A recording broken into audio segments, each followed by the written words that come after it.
और बहुओं को पढ़ाने का कार्य करें। ये हमारी संस्था के जन जागरण के कार्य है।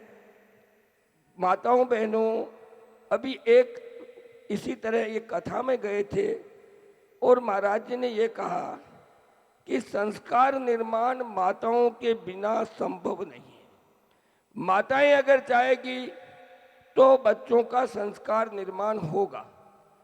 और इसके साथ ही जो माताएं भ्रूण हत्या करवा रही है, जो माताएं अपने गर्भ में जीवित मनुष्य की, जीवित प्राणी की हत्या करा रही है, वो अपने बच्चों को, अपने परिवार को संस्कार कैसे दे सकती है?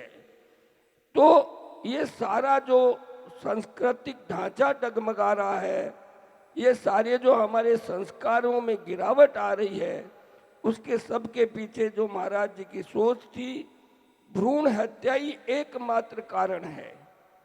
आज हम अगर सिर्फ सरकार के भरोसे बैठे रहें तो ये संभव नहीं है।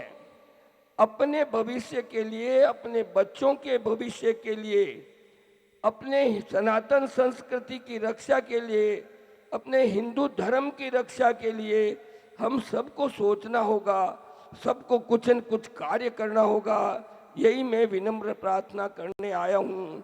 आज अगर मैं अपने पिताजी को नीचे झुककर धोख नहीं देता हूँ तो मैं मेरे बच्चे और पोतों से कैसे आशा रखूँगा कि वो मेरे कहने से वो प्रणाम करेंगे। आप लोग अपने बेटे पोतों को, बच्चों को, दादाजी को, परिवार में जो बड़े हैं, सुबह उठकर सब प्रणाम करें, ऐसी आदत डालें। ये सब हमारे संस्कार हैं, हमारी संस्कृति है। आज कॉलेजों में देखते हैं हम कि हमारी बच्चियां कितने छोटे कपड़े पहनने लगी हैं, सिर्फ फिल्मों में देखकर। अरे फिल्म में जो लोग कपड़े कम पहन के आते हैं, उनको तो अपना अंग प्रदर्शन करके बिक्री करनी है, उनको हमारी अपनी फिल्म चलानी है। लेकिन हमारे बच्चे क्यों ऐसा कर रहे हैं? उनकी उम्र का तकाजा देखो, उनको हम सब सही सही संस्कार देने का प्रयास करो, हमारे संस्कार और संस्कृति की रक्षा करो। यही मैं आप लोगों से कहने आया हूँ। हमारी एक समिति है यहाँ पर अहमदाबाद में, आप सब उसके अध्यक्ष और पदाधिकारीगण हैं। मेरा ये भी निवेदन रहेगा कि आप लोग अगर स्वेच्छा से इस संस्था से जुड़ना चाहें तो आप कथा के बाद इनको अपना नाम, एड्रेस, पता लिखा कर जाएं। इस संस्था में काम करने की बहुत आवश्यकता है। इस संस्था में किसी तरह का कोई सदस्यता शुल्क, कोई खर्चा कुछ नहीं है। सिर्फ अपना शरीर से जितना काम कर सको वो काम करने के लिए कोई भी 2-4 माताएं बहनें, 2-4 भाई बंधु अगर इनको मदद करने के लिए आगे आए तो संस्था का काम और सरल हो जाएगा। आज 20 हाथ काम कर रहे हैं, कल 50 हाथ काम करेंगे तो काम आगे बढ़ जाएगा और काम बढ़िया हो जाएगा। संस्था का साहित्य कथा के बाद 3-4 तरह के पत्रक हैं, वो सब लेकर जाएं, घर जाकर पढ़ें और मनन करें। वास्तव में हिंदू धर्म का जो ह्रास हो रहा है, इसको हम समझने की आवश्यकता है। आप खुद सुबह उठकर 5 बजे चिंतन करें कि हम कहाँ जा रहे हैं और क्या हो रहा है।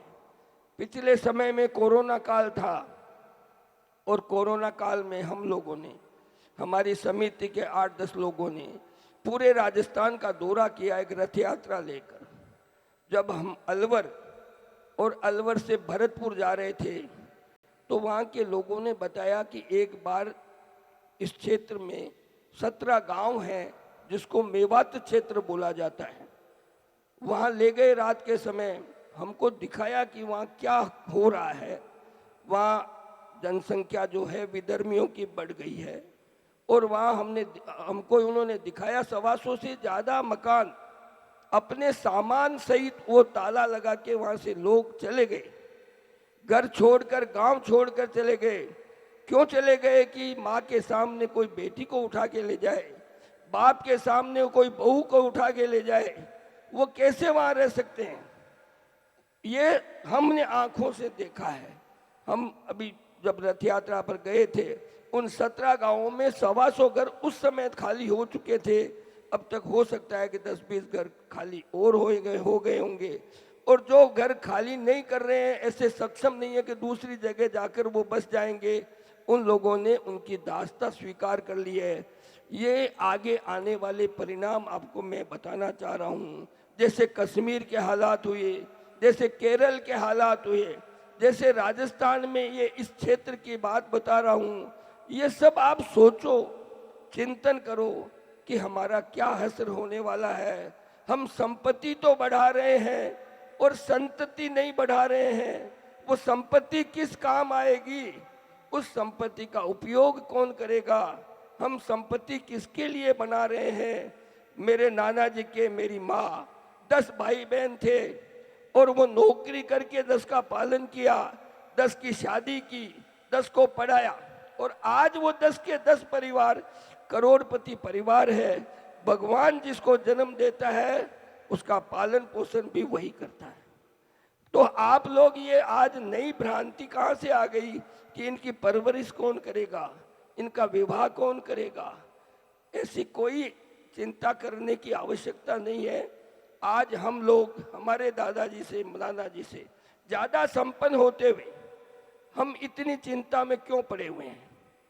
हम लोग विचार करें। और समिति की एक सीडी बनी हुई है जिसमें अमेरिका के डॉक्टर ने गर्भ में भ्रूण हत्या कैसे की जाती है उसको दर्शाया है। मैं समिति वालों से कहूँगा कि कभी ऐसा कोई प्रोग्राम हो तो वो सीडी दिखाए, किस तरह उसका हाथ पैर काट काट कर, सर को फोड़ कर, टुकड़े टुकड़े करके उसको निकाला जाता है। डॉक्टर और महिलाएं कहती है कि सफाई करा रहा हूं। सफाई नहीं है, एक जीवित प्राणी की हत्या है। और उसमें वो औजार से वो नन्हा सा बच्चा किस तरह बचने का प्रयास कर रहा है, किस तरह उस गर्भाशय में वो इधर उधर दौड़ता है, भागता है, वो उस सीडी में उस चित्रण है। हमने उसका लाइसेंस लिया है दिखाने का कि 18 से ऊपर आयु के बच्चों को वो हम माताओं बहनों को, भाइयों को हम दिखा सकते हैं। जरूर आपको कभी मौका पड़ेगा तो दिखाएंगे, आपको समझ आएगा कि वो एक जीवित प्राणी की हत्या है। मैं आपका 2 नारे लगाकर आगे विश्राम ग्रहण करूंगा, क्योंकि महाराज जी को कथा अभी पूरी करनी है। मैं बोलूंगा 1 2 3 4, आप बोलना माताओं की जय जयकार। 1 2 3 4, 1 2 3 4। मैं बोलूंगा बेटी को मरवाओगे तो बहू कहां से लाओगे? बेटी को मरवाओगे तो, बेटी को मरवाओगे तो, मैं बोलूंगा बहना को मरवाओगे तो राखी किससे बंधाओगे? बहना को मरवाओगे तो, बहना को मरवाओगे तो, मैं बोलूंगा बेटा बेटी एक समान तो फिर क्यों बनते हो नादान? बेटा बेटी एक समान, बेटा बेटी एक समान। तो माताओं बहनों, आपकी जय जयकार है, क्योंकि ये संस्कृति और ये सनातन संस्कृति और संस्कारों की रक्षा आपके बिना संभव नहीं है। सिर्फ आप इस पर विचार कर लें, इस काम में लग जाएं। जहां भी आप बैठे 5 महिलाओं में, 10 महिलाओं में ये सब बातें करना शुरू कर दें। बेटी को समय पर ब्याहने की परंपरा शुरू कर दे, बहू को पढ़ाने की परंपरा शुरू कर दे। मैं हाथ जोड़कर आपसे विनम्र प्रार्थना करता हूं, हमारे समिति के कार्यों में सहयोग करें। धन्यवाद।